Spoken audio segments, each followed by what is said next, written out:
Fala pessoal, eu sou Francis Marques Oliveira e você está no meu canal Universo Particular. Hoje eu vim falar um pouco sobre a minha paixonite do momento, sobre um assunto que tem tomado assim os meus pensamentos, as minhas indagações, e eu estou falando sobre a psicanálise. Eu sempre gostei muito da área de psicologia. Sempre me identifiquei muito com a questão do comportamento humano. E ultimamente, como eu retomei minha sessão de terapia, como eu estou fazendo análise, isso aflorou em mim um desejo ainda maior de entender, de compreender o pensamento de Freud, né, que é o pai da psicanálise, e dos seus demais pensadores. Então, eu li esse ano de 2024 A Psicologia do Sonho, que é uma psicanálise para principiantes. É um livrinho bem curtinho da editora Príncipes, vai ter cerca de 150 páginas, mais ou menos. E, como o título se propõe, né, é uma introdução à psicanálise. Tem pouquíssimos capítulos, 5, 6 capítulos no máximo. Os capítulos são curtos, alguns capítulos são mais objetivos e diretos do que outros, e alguns são mais densos e complexos. Para quem realmente está iniciando os seus estudos psicanalíticos, os capítulos finais, ao meu ver, eu achei mais denso, mais complexo e não tão fácil de compreender. Mas o livro, como um todo, ele é muito bom, ele é esclarecedor. O foco principal desse livro é falar sobre o sonho em si, o que é o sonho, como ele funciona, o que ele representa, como ele trabalha, como interpretar os sonhos. Então, é um livro que eu gostei bastante e me deu mais vontade de ler mais coisas do tipo. Como esse é um canal voltado para a literatura, o objetivo desse vídeo não é falar apenas sobre psicanálise. Eu também quero discorrer brevemente sobre a relação da psicanálise com a literatura universal. E para isso eu trouxe duas obras que eu também já li, duas obras que eu gostei bastante, uma mais do que a outra, mas ambas são obras grandiosas da literatura. Eu estou falando de 100 Anos de Solidão, do Gabriel Garcia Marques, que é um livro que ganhou o Nobel de Literatura, um livro fantástico, um livro que fala sobre a história de uma família, os Buendia, inclusive virou a adaptação da Netflix recentemente. Quero muito assistir, ainda não assisti, mas quero muito. E esse livro a gente pode fazer diversas correlações com a psicanálise. Eu vou falar sobre isso daqui a pouco. E o segundo livro que eu trouxe de literatura universal, que ao meu ver se encaixa muito bem com a psicanálise, é A Metamorfose, do Franz Kafka. Esse livro aqui, gente, ele merece ser um clássico. Ele é um clássico e ele realmente merece estar nessa posição. Porque o livro ele te prende do começo ao final. É um livro muito reflexivo, é um livro visceral, verdadeiro, que se você for atento na leitura que você faz, ele vai conversar com você. É impossível que essa obra não dialogue com você. Então daqui a pouco também vou falar mais sobre a relação da psicanálise e a metamorfose de Franz Kafka. Voltando aqui rapidamente a falar sobre A Psicologia do Sonho, de Sigmund Freud. Como eu falei anteriormente, a proposta desse livro é linkar a relação do nosso inconsciente com os sonhos que nós temos. Então, os nossos sonhos, eles não são sem significado. Muitas pessoas podem dizer assim, eu tive um sonho, nada a ver, não quer dizer nada. Mas para Freud, todos os sonhos eles têm significado, eles têm uma intencionalidade e um porquê de existirem. O objetivo da gente permanecer dormindo, descansando, também ele relaciona com essa finalidade do sonho, mas tem muito mais a ver com a nossa vida psicológica, nossa psique. O que é que o sonho está querendo nos dizer? Será que é uma mensagem do nosso eu profundo, da nossa alma, tentando falar conosco? Muitos antigamente relacionavam os sonhos com previsões espirituais, como que se o sonho fosse revelações como que se os sonhos fossem previsões do futuro, premonições. E Freud vai dizer que o sonho, ele é nada mais, nada menos do que a realização de desejos reprimidos. Então aqui nesse livro, Freud vai nos apresentar métodos de interpretação de sonho. Ele vai desenvolver um método chamado associação livre, onde o analisando, ele vai falar livremente aquilo que vem na sua cabeça, ele também pode falar sobre os seus sonhos, e aí o analista, ele vai ficar atento àquilo que o analisando diz, para poder linkar com questões do presente, questões da infância, e ver o que se repete nisso. Então, o Freud ele vai usar esse método de associação livre e a interpretação simbólica. Isso é muito interessante. Isso daqui eu achei maravilhoso por causa desse aspecto. O sonho, ele não fala diretamente o que ele quer nos dizer. Ele possui, antes do consciente, no pré-consciente, antes de subir desse inconsciente para o consciente, existe ali um mecanismo de censura que vai transformar esse sonho num símbolo.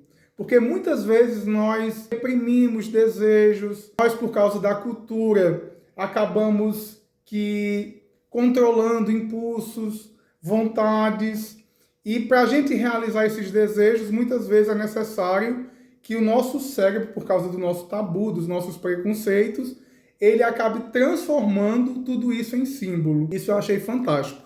E o Freud ele vai se utilizar de muitas imagens da mitologia grega, das religiões, coisas que estão ali no nosso inconsciente coletivo. Só que aí já não é mais nem análise clássica, é mais a parte junguiana, que usa mais essa ideia de inconsciente coletivo. Mas, querendo ou não, todos nós temos um arquivo no nosso cérebro, imagens, verdades, conceitos da sociedade, e que o nosso cérebro acaba recorrendo a essas imagens. Isso é maravilhoso. Então, no começo, Freud vai falar sobre os conteúdos do sonho. Ele fala que o sonho pode ter o conteúdo manifesto e o conteúdo latente. Esse conteúdo manifesto é o sonho em si, é aquilo que o sonhador se lembra, é o enredo do sonho. E o conteúdo manifesto é o significado oculto desse sonho. E aí, muitas vezes, nós vamos ter mecanismos do sonho também, de condensação, de deslocamento. Freud vai falar sobre diversos mecanismos, e aí é importante que o sonhador elabore aquilo que ele vem sentindo, passando, suas angústias, e isso vai ser trabalhado na análise. Freud também não poderia deixar de tratar da sexualidade. Ele vai ter um capítulo para falar sobre a questão da sexualidade e a questão da manifestação disso nos sonhos. A conclusão do que eu entendi é um livro que vale a pena ser lido. A edição é boa, as páginas são folhas amarelas. A editora Príncipes está de parabéns por disponibilizar essas obras em preços tão acessíveis, obras de ficção e não ficção. Eu recomendo fortemente para quem tem interesse pelo assunto a leitura de A Psicologia do Sonho. O livro tem pontos fortes e pontos fracos, como toda obra. Em alguns momentos eu achei muito assertivo, em alguns momentos eu achei muito convincente tudo aquilo que Freud fala, só que em alguns momentos tudo me pareceu muito subjetivo. Eu sei que eu tenho pouco fundamento teórico. Em alguns aspectos eu fico assim um pouco com o pé atrás, porque me parece muito subjetivo algumas coisas. Outras realmente me parecem bem convincentes. O pensamento do Freud também é um pouco criticado, porque ele é taxado de machista, androcêntrico. Algumas teorias dele hoje em dia são bem questionadas, principalmente pelas mulheres psicanalistas, que dizem que ele era bastante sexista, androcêntrico e machista. E como eu falei, no final desse livro o pensamento se complica um pouco, torna-se mais específico e talvez, embora seja um livro de introdução à psicanálise, apenas algumas pessoas que já estão familiarizadas com o assunto vão se sentir mais à vontade, porque fica mais denso e mais complexo. Agora vamos relacionar a literatura. Eu falei aqui sobre esse livro, 100 Anos de Solidão, que é uma obra do Gabriel Garcia Marques. é um livro de ficção, e você consegue correlacionar a psicanálise a esse sonho. Primeiro, é um livro de realismo mágico. Tudo nessa obra remete muito à questão do sonho, ao mundo onírico, ao mundo da fantasia. Existem personagens aqui que ficam com insônia e não dormem. Existem também personagens aqui com nomes repetitivos, né? Cada filho, o nome vai passando por filho de geração em geração em geração. Existe chuva de pétalas amarelas, coisas assim inimagináveis no mundo real. E que nesse mundo aqui é a coisa mais natural do mundo. Então existem personagens que são assuntas ao céu, asas de anjo, manifestações sobrenaturais, coisas inimagináveis. Só que essas coisas são vividas como se fossem normais nessa realidade. Então tudo isso se correlaciona com a psicanálise. Tudo isso tem muito a ver com o que Freud falou. Por exemplo, o que é que sugere nomes repetitivos? Essa ideia de tentar controlar o destino ou de repetir o destino de um repetindo o destino do outro, a vida do outro. Outros temas aqui, medo, preocupações excessivas com o destino dos filhos, com a vida dos filhos, a tentativa de controlar a vida como um todo. E o próprio modo que o escritor achou de narrar essa história em ciclo, como que o presente e o passado estão interligados infinitamente, indicando quanto o passado influencia o presente. E o que é isso senão o inconsciente interferindo na nossa vida cotidiana? Quando eu estava lendo A Psicologia do Sonho, eu me lembrei dessas duas obras. E mais claro de identificar ainda, ao meu ver, a relação da psicanálise e a literatura universal do realismo mágico, a gente vai perceber aqui na Metamorfose de Kafka, quando Gregor Samsa ele se transforma num inseto. Eu vou até ler aqui a frase inicial, que diz assim: quando certa manhã Gregor Samsa acordou de sonhos intranquilos, encontrou-se em sua cama metamorfoseado num inseto monstruoso. Então aqui a gente vai ver a história de um homem trabalhador que provinha tudo para sua família, que em determinado dia acordou, mas já não era um ser humano. Era um inseto gigante. Kafka se utiliza do fantástico para abordar questões suas, pessoais, a relação com a sua família, a dinâmica com o trabalho, esse desejo inconsciente de se livrar das obrigações, porque embora ele transforme sua figura num monstro, num bicho asqueroso, mas foi essa maneira que o autor encontrou de talvez representar o seu desejo de liberdade.